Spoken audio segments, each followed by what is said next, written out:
గురుగారు చివరిగా మీనరాశి.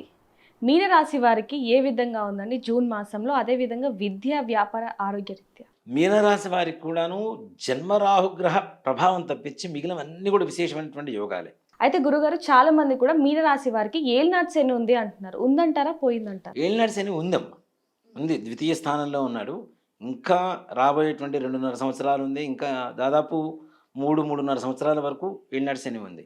ముఖ్యంగా శనీశ్వరుడు ఒక్కడే బాధ పెడతాడు అని చెప్పుకోవడం అనేది తప్పు. శనీశ్వరుడి అనుగ్రహం కలిగితే మనకి మనం ఊహించనంత గొప్ప వరాలు కురిపించేటువంటి శక్తి శనీశ్వరుడికి ఉంటుంది. ఇప్పుడు ఐరన్ వ్యాపారం చేస్తుంటారు. ఇనప వ్యాపారం. అవునా? మరి వాళ్ళకి లాభాలు పొందుతున్నారంటే అనుగ్రహం ఎవరిది?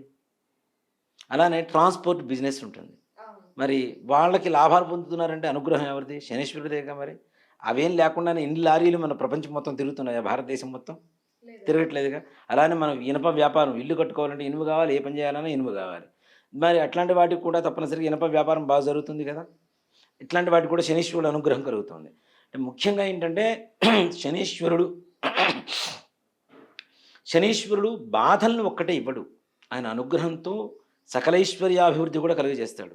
అందుకనే ప్రతి 22.5 సంవత్సరాలకు ఒకసారి ఏలినాటి శని పడుతున్నా ఆయన వదిలినప్పుడు కలిగేటువంటి ఆనందదాయకమైనటువంటి వాతావరణం ఇంకే గ్రహాలు కూడా ఇవ్వలేవు. అంత విశేషమైనటువంటి సానుకూలమైనటువంటి వాతావరణాన్ని శనీశ్వరుడు ఇస్తాడు.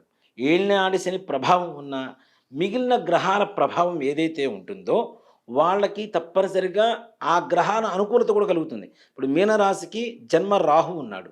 కానీ తృతీయ స్థానంలో గురుగ్రహ దృష్టి కలుగుతోంది మీనరాశి మీద. అందులో మీనరాశి గురువుకి స్వక్షేత్రం అవుతుంది.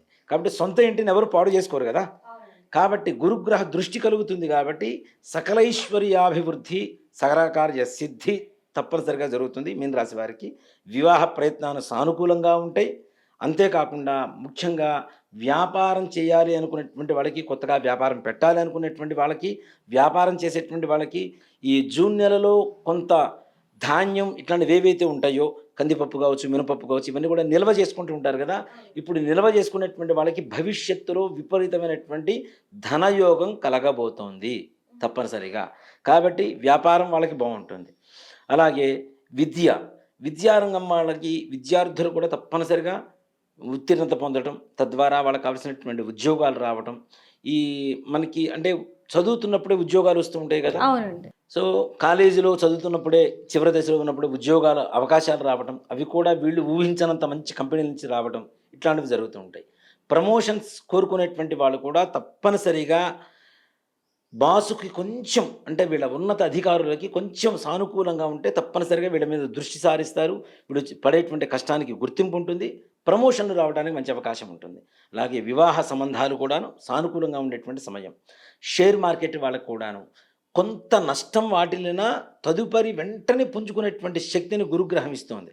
మంచి సానుకూలంగా ఉంటుంది. గోల్డ్ ముఖ్యంగా బంగారం వ్యాపారం చేసేటువంటి వాళ్ళకు కూడా విశేషమైనటువంటి లాభం రాబోతోంది. వీళ్ళకి ఈ మీనరాశి వాళ్ళకి రాజకీయపరమైనటువంటి వ్యక్తులకు కూడా యుద్ధ వాతావరణంతో తప్పనిసరిగా విజయం పొందేటువంటి అవకాశాలు ఉన్నాయి. అలాగే షేర్ మార్కెట్ వాళ్ళకు కూడా మంచి సానుకూలంగా ఉండేటువంటి అవకాశం ఉంది. ముఖ్యంగా రియల్ ఎస్టేట్ రంగం వాళ్ళు వీళ్ళకు కూడా అధికమైనటువంటి ధనయోగం పట్టబోతుంది మీనరాశి వాళ్ళకి. విదేశీ ప్రయాణాలు చేయాలి అనుకునేటువంటి వాళ్ళు చిన్న ప్రయత్నం చేయండి. తప్పనిసరిగా వాటంతట అవే ముందుకు పరిగెత్తుకుంటూ వెళ్ళిపోతాయి పనులన్నీ కూడా. అక్కడికి వెళ్ళటం, వెళ్ళిన తర్వాత ఉద్యోగం రావటం, మంచి విద్య కావాల్సినటువంటి వీళ్ళు అంటే ఇప్పుడు లోన్లు అవి తీసుకుంటూ ఉంటారు. కొంతమందికి రాకుండా ఇబ్బంది పడుతూ ఉంటారు.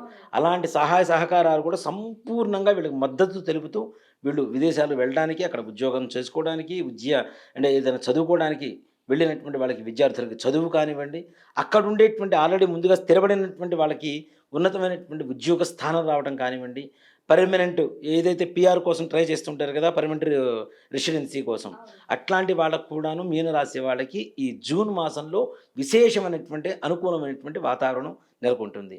కుటుంబంలో కూడాను ఆనందకరమైనటువంటి వాతావరణం ఉంటుంది. వీళ్ళకి ఉండేటువంటి అప్పులు మొత్తం తీరిపోతాయి. రావలసినటువంటి డబ్బులు వస్తాయి. అలాగే వీళ్ళ ఆదాయం పెరిగేటువంటి అవకాశాలు అంటే ఇంట్లో ఏదైనా ప్రమోషన్స్ ఉన్న ఉద్యోగస్తులకు ప్రమోషన్స్ తప్పనిసరిగా రావడం, ఆదాయం పెరగడం, వ్యాపారాభివృద్ధి జరగడం, ఇలాంటి సానుకూలమైనటువంటి వాతావరణాలు కోర్టు వ్యవహారాల్లో తప్పనిసరిగా దిగ్విజయంగా పూర్తయ్యేటువంటి అవకాశాలు ఉన్నాయి. అలాగే ముఖ్యంగా పురుషులకు స్త్రీల వల్ల, స్త్రీలకి పురుషుల వల్ల నష్టం వాటిల్లేటువంటి అవకాశం ఉంటుంది. వాళ్ళు కూడాను కొంచెం హైట్ తక్కువగా, కలర్ తక్కువగా ఉండేటువంటి అవకాశాలు ఉంటాయి. బహుశా కళ్ళజోడు ఉండేటువంటి అవకాశాలు కూడా ఉండేటువంటి వ్యక్తులు తారసపడుతూ ఉంటారు కాబట్టి కొంచెం జాగ్రత్తగా ఉండవలసినటువంటి అవసరం ఎంతైనా ఉంది. వీరు ఏ దేవుని పూజిస్తే ఇంకా అనుకూలంగా మారుతుంది అంటే? వీరికి రాహుగ్రహ పరిస్థితి బాగాలేదు కాబట్టి మినుములు ఉంటాయి కదా, ఇప్పుడు మనం మినుములు బ్రాహ్మడికి దానం చేస్తాం. దానం చేసినప్పుడు 100 రూపాయలు 200 దక్షిణ ఇస్తాం. ఆ దక్షిణ తీసుకొని మినుములు అక్కడ పడేసిపోతుంటారు. అలా కాకుండా మినప గుండ్లు తెల్లడివి కానివ్వండి, లేదంటే ఛాయ మినపప్పు కానివ్వండి, ఏవైనా సరే అలాంటివి తీసుకుని వెళ్ళి ప్రతి శనివారం కూడాను బ్రాహ్మడికి 1 కేజీ బావు తీసుకుని వెళ్ళి ఒక బూడిద రంగు వస్త్రం యాష్ కలర్ క్లాత్లో కట్టేసి మూట కట్టేసి దాంట్లో పీచు తీయకుండా ఉండేటువంటి కొబ్బరికాయ కూడా పెట్టి మూట కట్టేసి ఆ గురువుగారికి ఇచ్చేసి దక్షిణ తాంబూలాలు ఇచ్చేసి రాహుగ్రహ బాధ నివృత్తి అర్థం అని చెప్పి సంకల్పం చెప్పుకొని పంతులు గారికి దానం ఇచ్చేసి కాళ్ళు కడుక్కొని దుర్గాదేవి కానీ, చండీ కానీ, మహంకాళి అమ్మవారు కానీ, ప్రత్యంగిరా పరమేశ్వరి అమ్మవారి దర్శనం కానీ చేసుకుంటే సకల కార్యాలు సంపూర్ణంగా దిగ్విజయంగా పూర్తి అవుతాయని చెప్పడంలో ఏమాత్రం కూడా సందేహం లేదు. ధన్యవాదాలు గురు. శ్రీమాత్రే నమః. శ్రీ గురుభ్యో నమః.